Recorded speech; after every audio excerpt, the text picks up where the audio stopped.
Hello all, welcome to mini short. Previous వీడియోలో multigrain వడలని చూపించాను కదా. సో ఈ వీడియోలో వచ్చేసి ప్రాసెస్ చూసేద్దాం. ఈ మల్టీగ్రెయిన్ వడల కోసం నేను తీసుకున్నవి గ్రీన్ బఠానీ, అలసందలు, పెసలు, ఉలువలు, ఇంకా చెనా అన్నమాట. వీటిని బాగా కడుక్కొని ఓవర్ నైట్ నానబెట్టాలన్నమాట.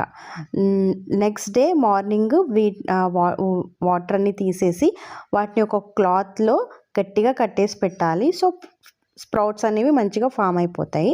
అది ఒక రోజు పడుతుంది. ఆ నెక్స్ట్ డే వచ్చేసి వాటిని అన్నిటిని తీసుకొని ఇలా ఒక చిన్న మిర్చి వేసుకొని సాల్ట్ వేసుకొని గ్రైండ్ చేసుకోవాలి. తర్వాత ఆ మిక్చర్ని తీసుకొని దాంట్లో కావలసిన మసాలాలు వేసుకోవాలి. గరం మసాలా, ఆమ్చూర్ లాంటివి, ఉప్పు, ఇంకా కొంచెం కావలిస్తే కారము, సన్నగా తరిగిన ఆనియన్స్, కొత్తిమీర అవన్నీ వేసుకోండి. నా దగ్గర నానబెట్టిన సాబుదానా కూడా ఉంది కాబట్టి నేను అది వేసుకున్నాను. ఆప్షనల్ అనమాట అది. కంప్లీట్గా వేసుకొని దాంట్లో ఇంకా మంచి కలుపుకోవాలి. కలుపుకున్న తర్వాత మెంతి ఆకు కూడా వేసుకోవచ్చు.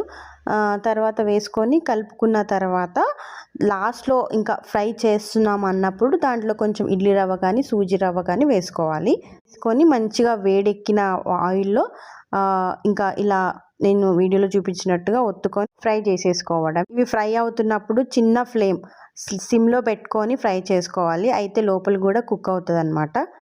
రవ్వ వేసుకోవడం వల్ల చాలాసేపు క్రిస్పీగా ఉంటాయి ఇవి. వైట్ చట్నీ, గ్రీన్ చట్నీ సాస్తో కూడా